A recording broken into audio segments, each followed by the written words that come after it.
Welcome to another Harvey Hour. My name's Nathan Harvey. That's my dad, Stephen Harvey, and we are back for another episode of the Harvey Hour. Thank you for being with me once again. The NBA playoffs is still happening. We're still in round 2 of the playoffs, but we got some games that finally wrapped up. 2 series have finally ended, the Miami Heat and 76ers and the Warriors and the Grizzlies, and I want to start off this conversation with the first game that ended, which was 2 days ago, May 12th, which was the Heat and the 76ers. The Heat were able to close it out in Game 6 with a 99-90 victory. But I guess the story of the game really is James Harden shooting 6, or what was it? I don't know how many shots. He shot 2 shots in the second half, only scored 11 points in the entire game. That's the shocker right there. And his only 2 shots in the second half were threes, one in the third quarter and one in the fourth quarter. He blamed it on the fact that they ran the offense, the ball just didn't get back to him. So I just want to know what you think about James Harden's performance and just overall, what do you think of the series? I wasn't surprised the Heat won. I think they wanted it more than the 76ers. I think that the 76ers, I don't know what's wrong with their team. They don't seem to have the motivation to win. Maybe they've turned over too many players. I mean, bringing James Harden in partway through the season, maybe that wasn't such a good idea.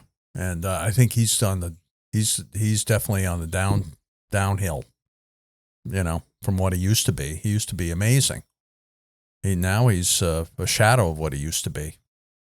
And Embiid, well, they know they're going to him on almost every play because they don't have anyone else really. So he was one-man show. He's a great player, but they knew he was going to have the ball all the time, and they did a good job defending him. And the 76ers are so sloppy with the ball. Come on. They had a chance in that last game. They closed out the third quarter playing quite well. They had closed the gap quite a bit. And then the fourth quarter, they turned it over 3 times in a row right at the beginning, all for baskets. So they just played themselves right out of the contention there. I think it was over in the first few minutes of the fourth quarter. I turned it off, went to bed. Right. Yeah, and I think Doc Rivers, I don't know whether they'll keep him or not. I mean, how many years has he been the coach there? Is this his first or second year? I believe this is his second year. Second year. He hasn't done much. And he has Embiid. So I think that maybe he's at risk. So I wasn't surprised that he won. I was, because I chose the 76ers to win. And originally it was 6, because I thought originally actually it was 5, because I didn't know about Joel Embiid's injury, and then it came out that he had an orbital fracture and he had a concussion and was out for 2 games. So then I basically pushed back. I pushed back my prediction. I said, you know what, I'll take the Sixers in 6 because I thought, you know what, Joel Embiid, I think he's that guy, and I thought he was the MVP this year.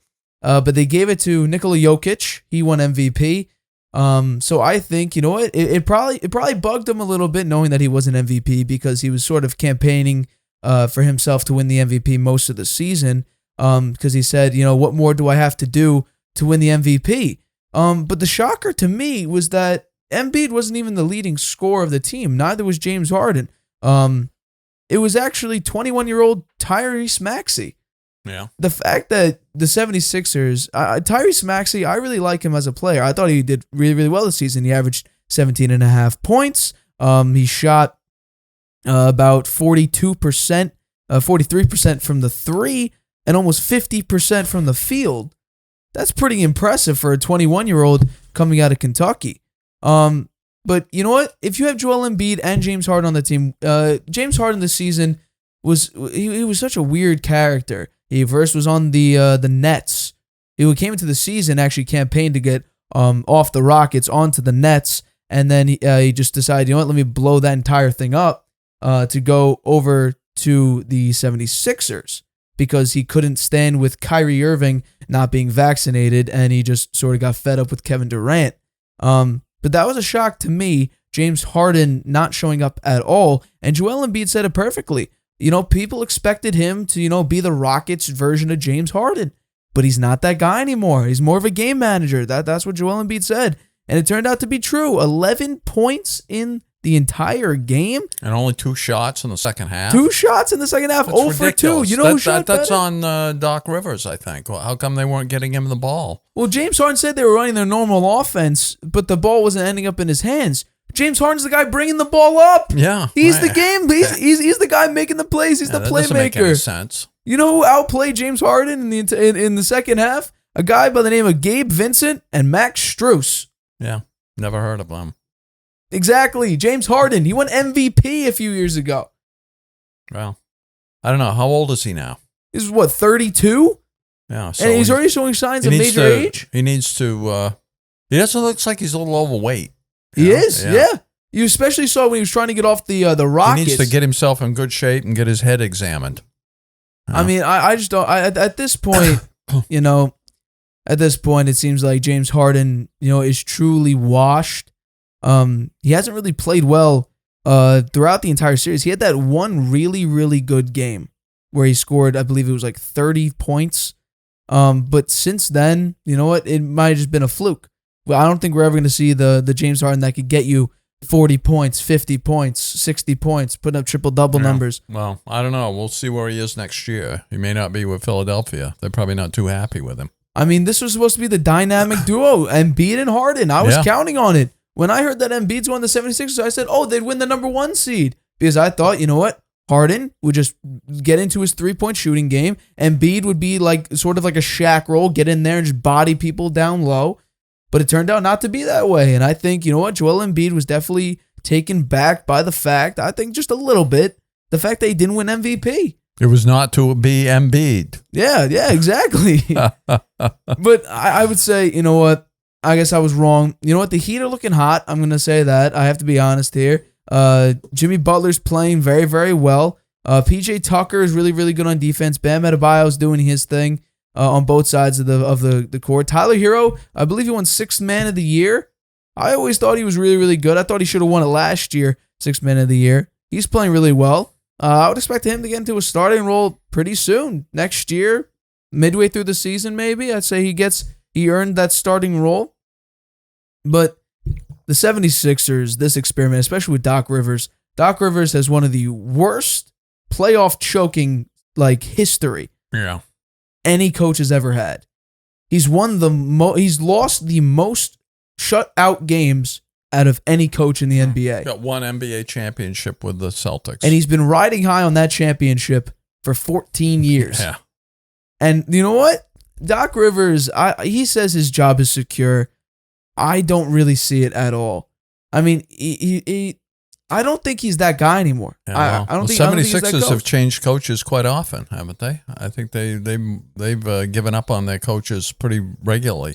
Well, throughout most of the past 10 years, throughout most of Embiid's career, it was trust the process. They would win 20 games, 15 games, 25 games, and it was all about just getting these draft picks, get these early draft picks, surrounding the team with talent. They got Ben Simmons. But how many? All they have is Embiid out of all of that, right? He's the only one. They lost Ben Simmons. Well, they acquired James Harden and now they have Tyrese Maxey. But they all their time tanking to get the best draft picks and everything. They really only have Embiid. He's the only one out of that whole James group, Harden right? seems to be washed. They got rid of all the other guys. All the other guys are gone. So that was a stupid. That wasn't a very smart approach, I don't think. Well, I mean, it really depends. If Joel Embiid did not have an orbital fracture or a concussion, I would say that had an impact. Absolutely. He was playing hurt. And you know what? It really can't be an excuse. Yeah, but there's still nobody. It was just him, though. Even if he'd been healthy, right? They didn't really. Harden didn't step up. Didn't play the way he was expected. You're putting, and they don't. And Maxey, you're putting weight on 21-year-old Tyrese Maxey, who's a second-year player.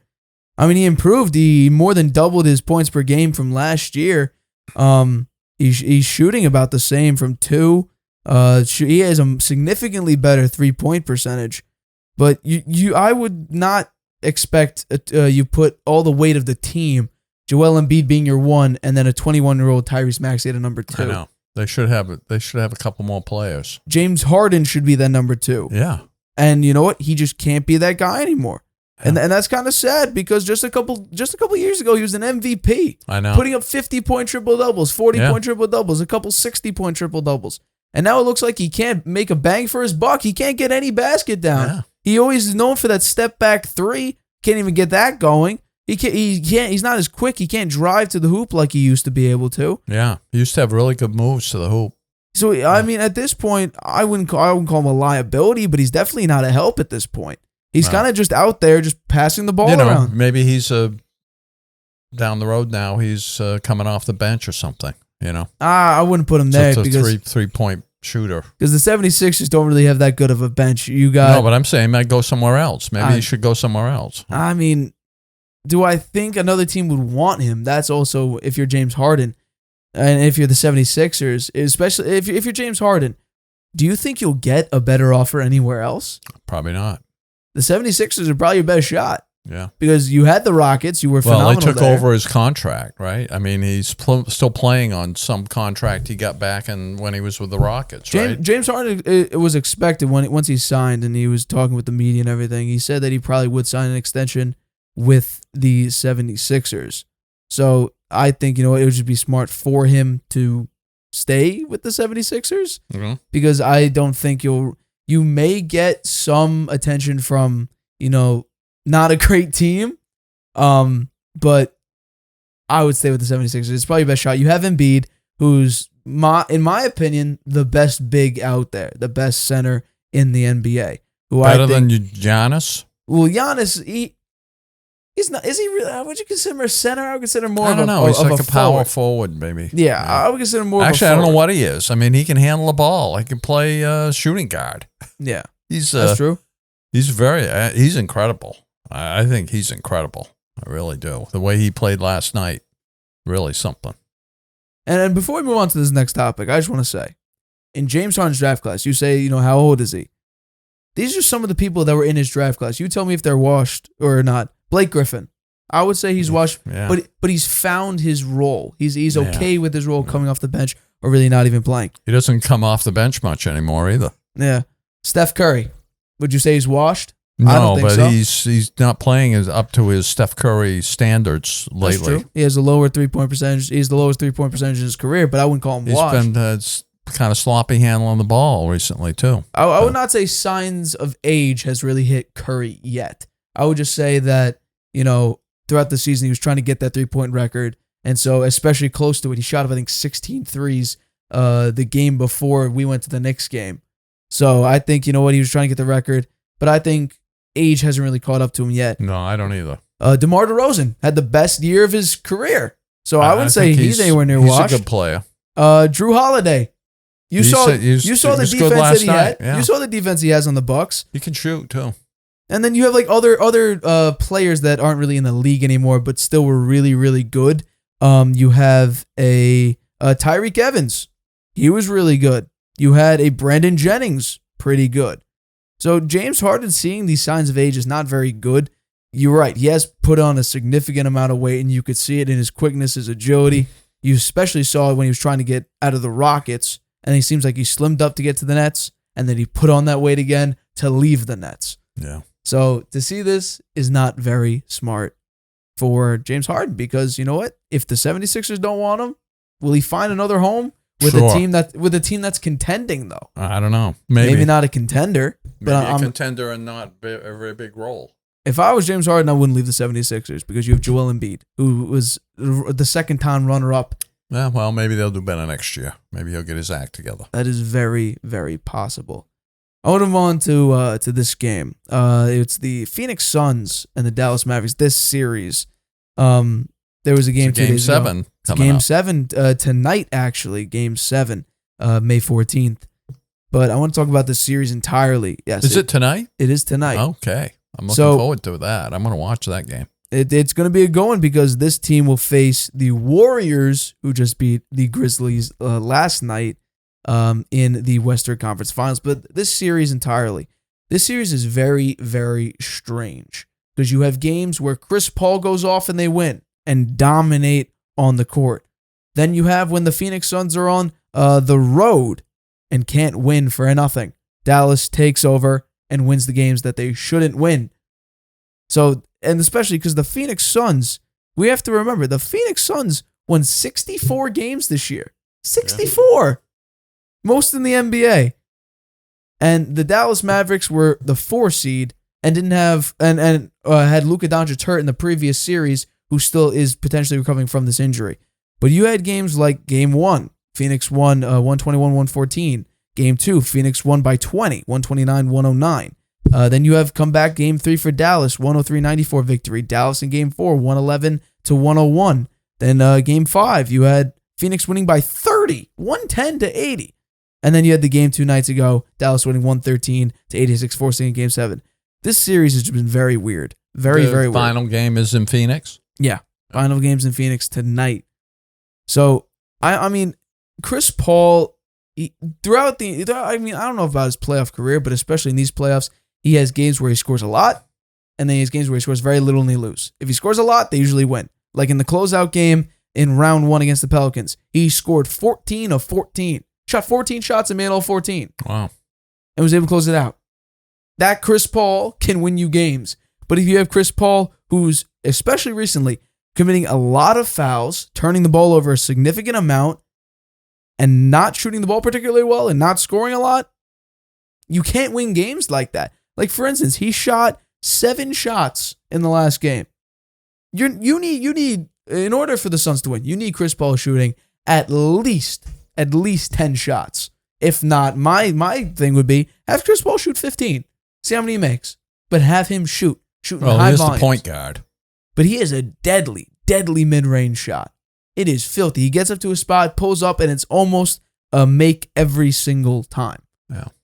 Well, he's going to have to play great. When is that game? The final? Tonight. Oh, that one's tonight? Yeah. Yeah, okay. Yeah, Dallas and Phoenix. Yeah, well, that will be a great game, I think. Yeah.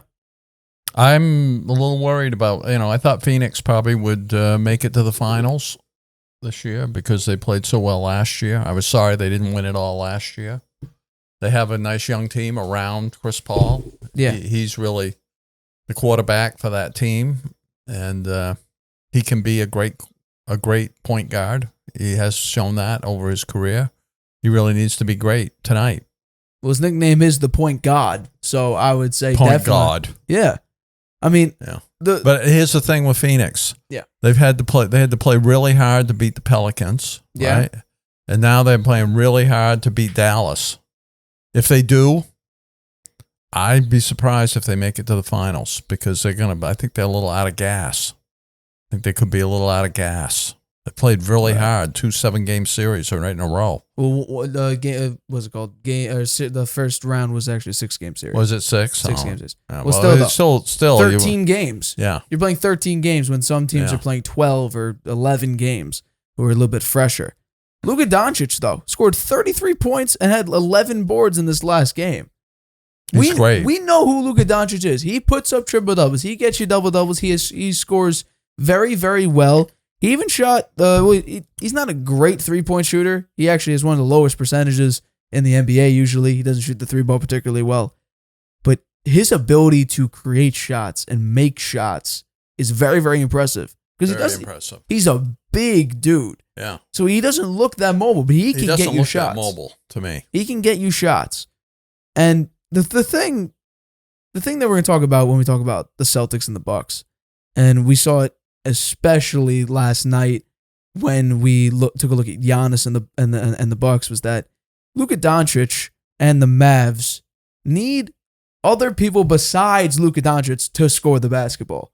You can't have Luka Doncic scoring you 40 and the next highest player scoring 15. You're not going to win that way. And you actually had that here. You had 3 other players score 15 or more. That's okay. Yeah. You can get away with that when you have multiple people scoring 15 or more. Who else does Dallas have besides Doncic? Well, you have Luka Doncic, who scored 33. The next highest was Reggie Bullock, who scored 19. Yeah. Then you had Jalen Brunson, who was an unsung MVP of the previous series for them, and even some of the games in this series as well. And then to wrap it up, you had Spencer Dinwiddie, who scored 15. Otherwise, no one else scored above 10. But I don't think Dallas has enough around Doncic to make it to the finals. I don't think so either. If you shut down Luka, you pretty much shut down their offense. In fact, I think Phoenix is going to beat them tonight. That would be my guess. But I think it'll be a close game. You're going to take Phoenix tonight. Yeah, I think Phoenix they're on a mission. I mean, they should feel like they're on a mission to get back to the finals. So I think they're going to win tonight. Well, I'm glad we disagree because I'm taking the high-flying Mavericks. Okay. DeAndre Ayton, who's the big man on the team, he hasn't really taken control really this entire playoffs. He took control in this last game, but still they weren't able to eke out a win. He scored 21 points, had 11 rebounds, but he's not playing that big body role that the Suns need. And besides, you have a Devin Booker who isn't scoring very well like he actually usually does. He was actually a dark horse MVP candidate. If he got MVP votes, I wouldn't be upset about it because, you know what? He played his ass off the entire year this year. Devin Booker is a very, very good player, but he had an injury. He had a pretty bad injury that kept him out of some games in this offseason. So, you know what? If Devin Booker can't get going, if Chris Paul isn't shooting high-volume shots, if DeAndre Ayton isn't playing that big man role that he needs to play, which is actually why they lost to the Bucks last year, because DeAndre Ayton looked pretty small, being as tall as he is, at a high 6'11". And he looked pretty small last year, and he needs to play that big body role in order for them to close out this series and play the Warriors in the next round. Do I think they could do it? I really don't think so. Because you know what? DeAndre Ayton is inconsistent. Chris Paul this offseason, inconsistent. We know he's the point guard, but he is scoring-wise, he's inconsistent. Devin Booker, in order for them to win, he needs to be the Devin Booker that we know. Do I think he could do it? I think he could put up maybe 25. Yeah. But if Chris Paul is going to go out and get 7 turnovers, commit 5 fouls, and have all 12 points because he needs to be taken out because of his high fouls, you ain't going to win this game regardless of who's out there. Regardless if Jay Crowder's scoring 15 points. Because you know what? You can't do that. You need Chris Paul shooting a high volume, pulling up at that mid-range shot, because that mid-range is lethal, it's deadly, and it's near automatic. Okay, well, that's probably what they'll be doing tonight. Yeah. So the Celtics roared back to life in Game 6 after a crushing defeat in Game 5, losing by 3 on what I consider a pretty bogus missed shooting foul call on Marcus Smart to put him on the line for 3 free throws. But that's neither here or there because they're moving on to a Game 7. But yeah, Boston won 108-95 last night, even with Giannis putting up 44 points and 20 rebounds, which is the first 40-point game, 40-point, 20-rebound game since the 2001 Finals, Game 1, when Shaq did it. But that was in part due to a outstanding performance by Jason Tatum, who put up 46 points and 9 rebounds. What was your reaction to this game? Great game. I enjoyed the game a lot, given that I'm a big Celtics fan. I was skeptical whether the Celtics could win that game. I mean, that was the Bucks' big chance, right? They were at home with an elimination game, and they didn't pull it off. And I think that they probably could have if it wasn't just a one-man show with Giannis. I mean, he had to do it all. Drew Holiday helped a little bit, but they didn't have the balance that you need to win against a team like the Celtics, who play great defense and were shooting threes very well last night and had 3 players over 20 points with Tatum with 46. I think Marcus Smart played great. You know, he handles the ball well. He plays great defense. All-around player. Hit some threes. Didn't make any big mistakes. And I think that there were a few charges that he tried to take that were really charges on the other team, and they didn't call it. So, you know, I think he had a great game. And Jaylen Brown played very well too, although there were some points there where he was having a hard time handling the ball. Right. But his shooting was good. And so I like the Celtics' chances on Sunday. I think they have a very good chance of winning it. Yeah, And absolutely. I hope they do. I'd like to see them get to a final after, being so close the last few years. I think that'd be great to see them make it to the finals, see if they can win a championship for Tatum. Yeah. And those guys. I mean, they've been together now for a while. I like their coach.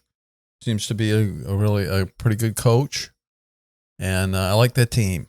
I think they got a good team. I like, who is it, the old guy they got now? Al Horford? Yeah, Al Horford. It's great that they brought him back. And after he went to the 76ers for a year. And I like, Theus? Yeah, he's pretty good. I like the team. They're fun to watch. So, should be a great game on Sunday. Yeah. And I think the Celtics are lucky that Middleton is not playing. Right. Because last night, if he'd been there, Drew Holiday, Giannis, and Middleton maybe would have made the difference, and they could have pulled it out. But they knew Giannis was going to the hoop almost every time. They were doubling and tripling him down there, and he made a lot of them, but they still lost by 13, right? Yeah, 13 points. Yeah. So, you said that Marcus Smart didn't make many mistakes. Actually, he had no turnovers in the entire game. No turnovers. So his mistakes were really none, unless he forgot to guard somebody. The charges. Well, he tried to take charges and they didn't. Well, that's how Marcus Smart. Fouls. That's how he plays. He plays basically absorbing the content, trying to draw the charge. That's his game. But on the offensive end, no, he didn't cost his team really anything with his own personal responsibility. He didn't give the ball away to the other team the entire game, which was pretty impressive. The turnovers actually for the entire Celtics team were 8 turnovers compared to the 10. So they played very well in that regard. Yeah. They didn't hurt themselves. But they played very good defense. They did. Yeah, they're actually the number 1 defensive team in the NBA this season.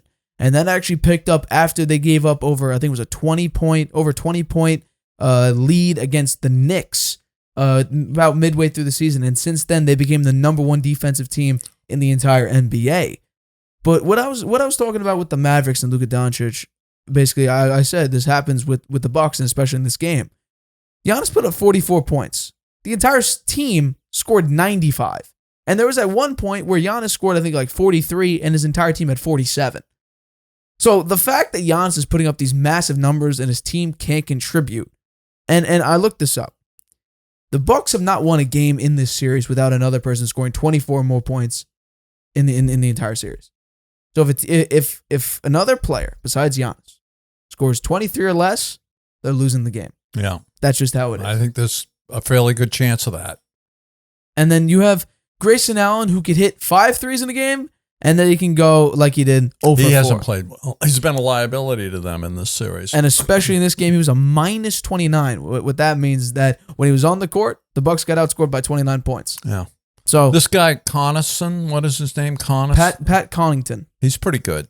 Yeah. He played well. They should get him the ball more. He's been playing very well. I don't want him to because I don't want them to win. But he actually, I think they should have given him more touches, I think, down the stretch there because he was hitting them. Yeah. He played 33 minutes. He shot 6 of 8, 2 of 3 from the 3-point line. He's efficient. He plays well. He plays good defense. And he's a very, very good shooter. Yeah. But still, though, you have Drew Holiday, who he's a very, very good defensive player. You have Giannis. We all know Giannis. Giannis is the modern-day Shaq. That's what Shaq said. Shaq said the person that resembles him the most is Giannis Antetokounmpo. Yeah. Giannis is a much more mobile and physically fit version of Shaq. Yeah. But just his dominance, the way he can move the ball up the court, his dominance in the paint, his defensive ability. Oh, yeah, that's why they call him the Greek Freak, because he is that kind of a guy. And I have nothing against Giannis. But you have to look at him when he gets in the paint. He throws elbows everywhere. And usually they go up about chest high. So he's most of the time when he's in the paint, he's usually a walking offensive foul. Does he get the calls? Sometimes he gets. Sometimes they go their other team's way with an offensive call, but most of the time they don't even call nothing. He is a very, very physical player, and you know what? You see it at the end of games. He gets exhausted. Yeah, I believe it was a game. Well, I think he would. He's carrying the team. He's the one that puts all that energy into a drive almost every other time down the court. You know? And I think that's because Middleton isn't there. Middleton's a key part. Middleton is the closer of the Bucks. He would get in there late in games and really seal the game for the Bucks, and he's not in there. So now Giannis has to step up and basically play the entire game. Celtics are lucky Middleton hasn't played. They're very lucky Middleton hasn't played. Yeah. But the Celtics now. The Celtics are winning without their key defensive piece in Robert Williams. Robert Williams, who was a very, very key part of the Celtics defense throughout the year, hasn't been there for the past 2 games. Now, they lost the previous game, but once again, there was a missed shooting foul call. It was called on the court, which that was not it. He caught it and immediately went up with a shooting motion. I don't know how anyone besides apparently that referee could call it on the court instead of in the act of shooting, because if you take a look at the replay, it's in the act of shooting. So the fact that he wasn't there, and you know what? Regardless, he was trying to shoot it. Well, yeah, he was trying to shoot it. Regardless of the actual foul call, he had probably the greatest intentional missed free throw that I've ever seen. Yeah. It was beautiful, and they had 3 or 4 chances. Yeah, and Al Horford was milliseconds away from getting that tip in. Very tough loss. But it's Game 7 now. It is Game 7, and that's very much in part to Jason Tatum matching Giannis. Love to be at that game. 1-for-1. Love to be at the Boston Garden tomorrow, man. That is going to be a hectic place to be. Down near the court, man. That's going to be wild. Wow. Sitting on one of the ends and have Giannis free throw and everyone just waving their hands up trying to get him to miss. Yeah. And you know what? Marcus Smart was actually a key part of that loss as well, because there was a Giannis missed free throw. And Marcus Smart and I believe Jaylen Brown fought for the rebound, and they knocked it out of each other's hands, and it landed in Bobby Portis' hands, who just made the easy lay-in. So Marcus Smart could have won the game, and he basically lost the game also for the Celtics in Game 5. But Game 6, it came down to the wire, and it was a very defensive game on Boston's part. They only allowed, 43 points in one half. They had 17 points second quarter for the Bucks. Yeah. That is a very good defensive quarter for the Celtics. They're loading up on Giannis because they know he's the guy. Yeah, and the Bucks haven't really got anybody else to step up. I'm surprised Brook Lopez they don't try to get more to him down low. He's a big dude. Yeah, he's out there shooting threes. He didn't make any of them. I mean, no, but Brook Lopez, he's a pretty good shooter. I think, you know what, nowadays maybe he's not as good. He is 34 years old, so he's definitely up there in age. Al Horford, I don't know where he gets that energy from. He seems like a rejuvenated NBA player at 35 years old. He saved the Celtics back in Game 4. What he put up, I think, was a 30-point game. Shut down Giannis pretty much, especially late in the game. Yeah, he's a Celtics player. He's a Celtics type player. What do they call it? A work-a-day player. He's a lunch pail type guy. Right. He's not a real glitzy type, prima donna at all. He's just a very solid basketball player. I like him. Yeah. Game 1, we saw that the Celtics had one game plan in mind, and that was to shut down Giannis. And they did that for the most part. Yes, he did put up a triple-double, but it wasn't a dominant Giannis performance. In Game 2, what did they do? Well, they had a phenomenal three-point shooting game. And then after Game 2, Giannis seemed to explode a little bit with high 30-point games and 40-point games. And so what the Celtics seemed to do was say, Giannis will score 40. Giannis will score big numbers. We know we can win as long as the other guys don't get started. Yeah. Well, Giannis can score however many points he wants to. He could dunk on us. He could shoot threes. He's not a phenomenal three-point shooter, but we'll let him shoot threes. We'll let him shoot the mid-range. We are not going to let Drew Holiday or Pat Connaughton or Grayson Allen, for that instance. Grayson Allen's not going to beat him. That's for sure. We're not going to let them get started on threes and driving and getting in their motion. Giannis can do whatever he wants. And you know what? They're moving on to a Game 7 because of it. Yep. As long as Jason Tatum does not have a horrible shooting night, they usually would come out with the win. I mean, we had that one bad game, and I'm wondering if it was actually... No, it wasn't. It was a Game 4. No, it wasn't Game 4. It was early in the series. I'm pretty sure, where Jason Tatum, he shot 4 of 19, 4 of 19 in Game 3, and that was only a 2-point loss. Yeah, think about that, 2-point loss, and he shot 4 of 19. If he has a great game, they're gonna win. I think that's. I think they'll win if he has a good game, a really good game. A big concern from people going into the playoffs for the Celtics was basically saying, well, you have Jason Tatum and you have Jaylen Brown. You need to shut them down, or if you shut one of them down, the other can't pick it up. Well, but you have Marcus Smart, too. And what I'm saying is that turned out to be pretty false. On the part of saying that one of them may be off. Jason Tatum only had maybe 1 or 2 bad games. Yeah. And Jaylen Brown hasn't really seemed to be off the entire playoffs. Right. And the white guy, Derek White. He's good. very good, too. He's Same played dude, very well. He played well Williams last night. is also good. Yeah, Williams is Greg a pretty Williams. good So shooter. they have balance. They've got balance, and they distribute the ball. A lot of passing. Yeah. I think I like their game. I like their defense. I like their team. I like the mojo they've got. I think it's great. I'm hoping they win tomorrow. Marcus Smart is one of the only NBA players that I can think off the top of my head that if you say, okay, I want you to guard their best player, Marcus Smart will raise his hand and say, I'll do it. I volunteer. Yeah, well, he's the number 1 defensive player in the league. Yeah, he won. What did he win? Defensive Player of the Year. Yeah. I mean, that's who Marcus Smart is. He's a phenomenal defensive player who will volunteer to take on the task of guarding their other best player. Yeah. And you know what? That's credit to him because you know what? He usually does a pretty damn good job at doing it. Yep. And you know what? You showed with the award this year. I want to move on to the series that just concluded last night as of May 13th, and that's the Warriors and Grizzlies. Now, this series got pretty intense, especially early on. It was Draymond Green in Game 1 getting ejected, then Game 2, Derek Brooks got I believe he got taken out. I think it was a flagrant 2. He got suspended because he hurt Gary Payton II in Game 2, who Gary Payton seems to be out for this entire series and maybe out for the entire playoffs. I believe he had some with an elbow, some sort of elbow injury. And then Game 3, Derek Brooks was suspended for that. And Derek Brooks, he shuts down Curry most of the time. He is a phenomenal defender against Steph Curry. So that's when, the Warriors exploded with a 142-112 win when Derek Brooks was suspended for that game. And then, Golden State was able to win Game 4, 101-98. That was a close game with Derek Brooks back.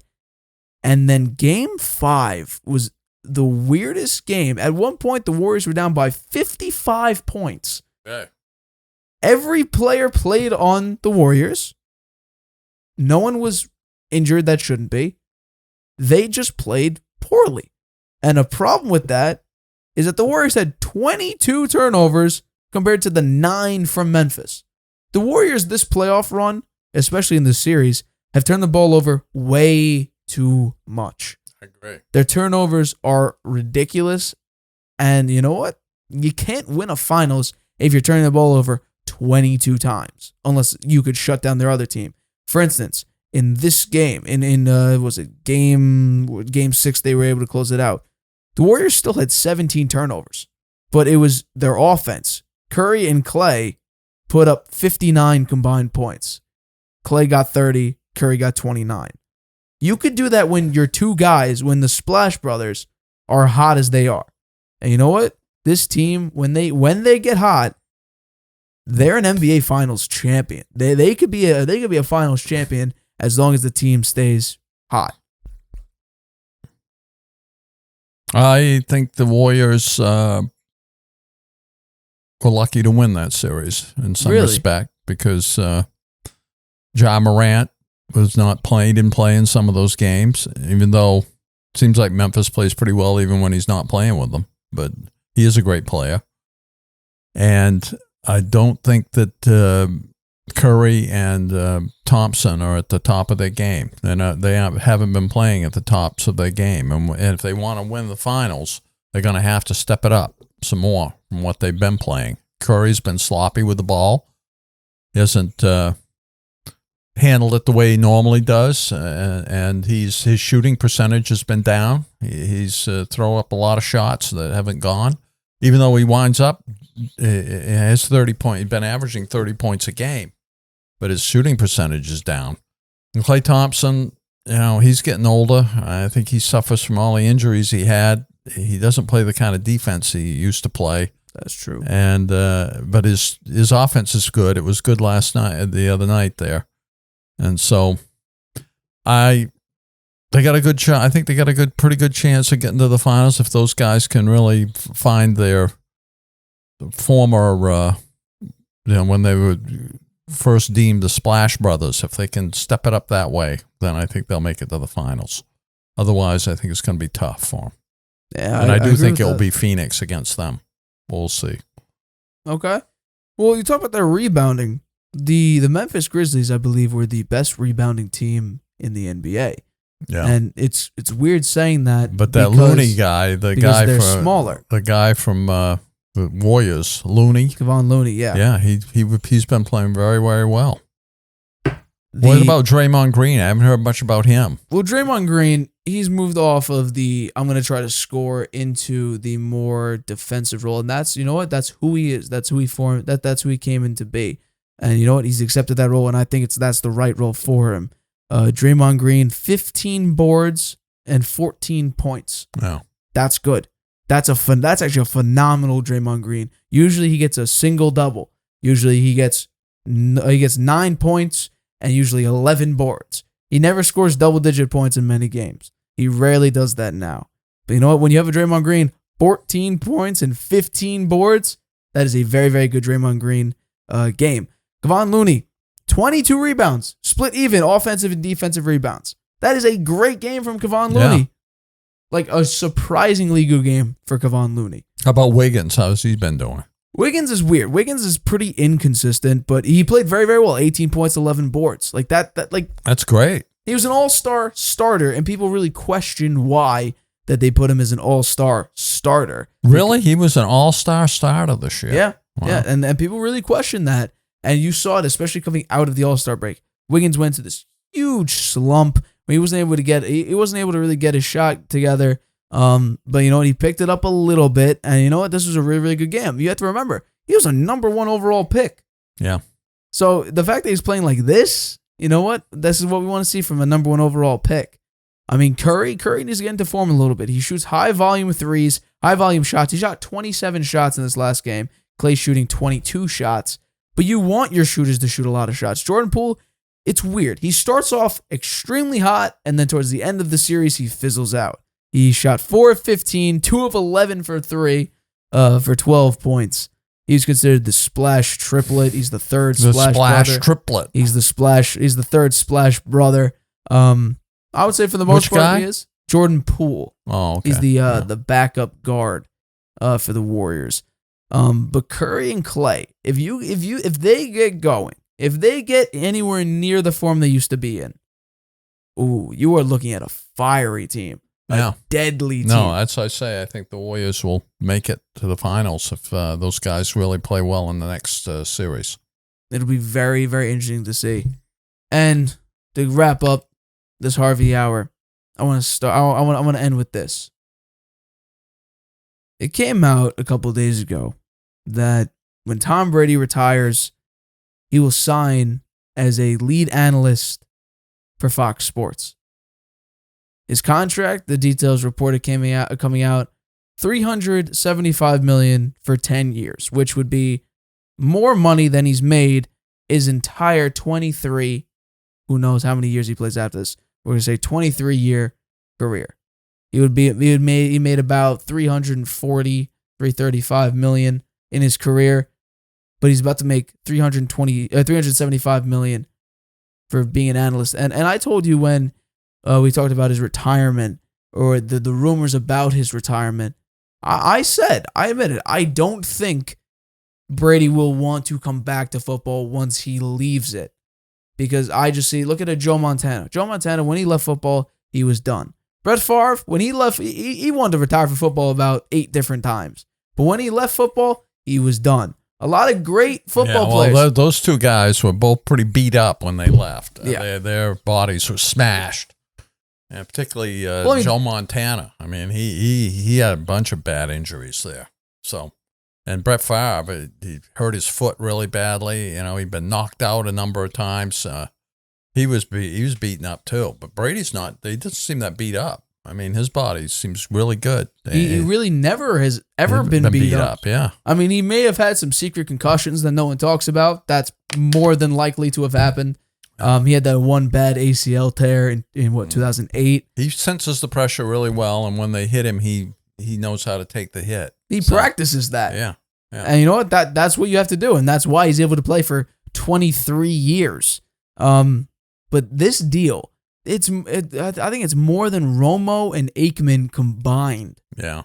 And Romo, I believe, was one of the highest paid analysts there. To me, it's a kind of a weird deal. Why would they announce a deal like that when he's going to play football next year? I mean, how's that make Troy Aikman feel? He's going to be there, the lead analyst, knowing that he's a lame duck. He's only there for one more year, maybe two. And I'd be really upset if I were him, if I were Troy Aikman. Well, we don't know what. See, look, this is the thing. Brady could play 5 more years, and then in 5 years the deal will start. Yeah, we don't know. We don't know when Brady will retire. But I think that the fact that this deal got out, I think that's bad. I mean, just like when his retirement came out, he didn't want it to come out. I'm sure he didn't want this to come out this way either. Well, no, he embraced this. The public relations for Brady, I think, needs a little work. No, he embraced this. He said that I'm very excited for this opportunity, but I still have a lot left with the Buccaneers. There's a lot to still get on the field with the Buccaneers. But I think Brady's looking at this now like, I probably said that I was retiring before I knew what I wanted to do when I am actually retired. And now that this deal got done, I think retirement is almost more than definite in this next coming season. Because you know what? Brady found his next role in life. And you know what? Like I said, I was shocked. I thought Brady would get away from football as far as he could see. I mean, I wouldn't say golf is the answer because the competitive nature between football and golf is incomparable. You cannot compare the two at all. Brady does not turn into that psycho Tom little switch he has in his head when he's down by 14 points in the fourth quarter and then comes back and wins. You can't get that in golf because golf is so unpredictable. The wind might blow a certain way. You might hit it slightly too much forward, too much back. You might hook and slice. Golf, you can't control golf. Football, you can control. Brady likes that a lot. That's why he's so good at quarterback. That's why he watches film constantly. And you know what? I texted you this as soon as I broke the news to you. When the news got broken to me, I texted you. I said, Brady's charisma, we're seeing it on social media. The Patriots really subdued the personality aspect of it. But I think Brady could be somewhere near the talent of a Tony Romo, who's very, very good at analyzing a quarterback's play, and with the understanding of the game like a John Madden. That's what I said. And you know what? I think he can. We don't know. I think Brady, we see him on social media. He's like the corny dad next door making all these kinds of jokes that, you know what, aren't really funny, but we laugh at it because it's like, oh, Brady has a personality. This is cool. He's on social media now. So I think, you know what, put Brady in that environment. We'll see how he does. I'm be excited to see how he announces games, how he analyzes games with, I think it's Kevin Burkhardt. I said that he wasn't retiring, right? That's true. Did say that he was not going to retire, and he's not. So you thought he'd be like, but an owner or a coach. I do think this is his last year now. I feel like it. He's got that going for him. He's going to be thinking about that a little bit. Particularly if the Bucs don't make it to the Super Bowl, right? And he said he was going to play till he's 45. Well, this is it. He's 45 this year. Funny you bring that up about not making the playoffs. I didn't say the playoffs. I said the Super Bowl.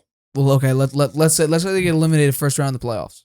Let's just say, for the sake of argument, a reporter asked a Fox representative that question: if the Bucs don't make the playoffs or they lose in the early rounds, would Brady step into the booth right then and there and call the playoff games? And what'd they say? No comment. No comment. Yeah. So we might see Brady this year, depending on how the Bucs season turns out. We'll see. But yeah, you're right. It'll be very, very interesting to see how this all turns out. Yeah. I'm going to be excited if it's a night's game. I feel bad for Troy Aikman. Yeah. You know what? I think he's moving on to ESPN. I think he's he left Fox. He's leaving Fox anyway. He's not going to be there this year. There was a new deal. $90 million for 5 years at ESPN. Oh, really? I don't feel so bad for him then. Yeah, he's working at ESPN. Kevin Burkhardt will be Brady's so he's going to do Monday Night Football? That's what he's going to do? Yeah. Starting this year. He's not going to be with Fox anymore. Nope. What about Joe Buck? He's working with Troy Aikman. Oh, he's going to go to ESPN too, huh? Yeah. So I wonder who will be the lead analyst this year for Fox. I wonder who they're going to have.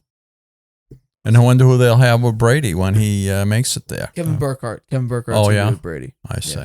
Okay. And on that note, we're going to wrap up this episode of the Harvey Hour. Thank you all so much for watching. My name is Nathan Harvey. That's my dad, Stephen Harvey. We're the Harvey Hour. Catch you guys next week.